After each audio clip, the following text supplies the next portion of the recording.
I think a key to what's behind the belief in flying saucers is most easily obtained if you look at the contact myths.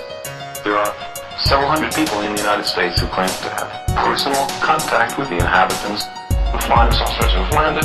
And if you examine these myths, you find that there's some peculiar regularities. The inhabitants of saucers are benevolent. They're really concerned for our well-being. They're omnipotent, extremely powerful, omniscient, extremely knowledgeable. They often wear long white robes. Now this combination is something I've heard in another context. This isn't science, this is religion. What I suspect is happening is this. We live in very unsettled times. It used to be possible to believe in a personal, benevolent, powerful, all-knowing God who cared about individuals who you could pray to.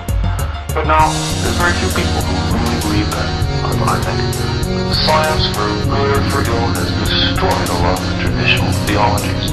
And yet people have the same needs to believe that they always did, perhaps more so because of the times we live in. Flying saucer myths are a really clever compromise. It's a way of having beings that come from the sky that are worried about us, powerful, that are going to step in and prevent us from destroying ourselves, as we very well might, and yet have it in the cloak of science, so that no one can say, nonsense, that doesn't match science. It's all very pseudo-scientific.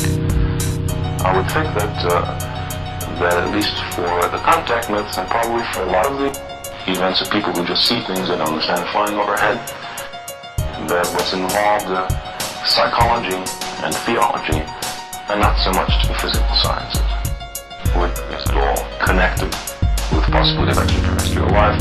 It doesn't say that I think extraterrestrial life is impossible, quite the contrary. That many of the stars in the sky have planetary systems.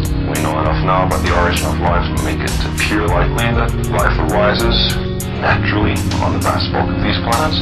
It's possible, but by no means certain, that life on many of these planets evolves into beings which are as advanced as we, or more advanced. It's any reason why we can't imagine that there are civilizations thousands or millions of years in advance of ourselves capable of technical feats that we can hardly imagine.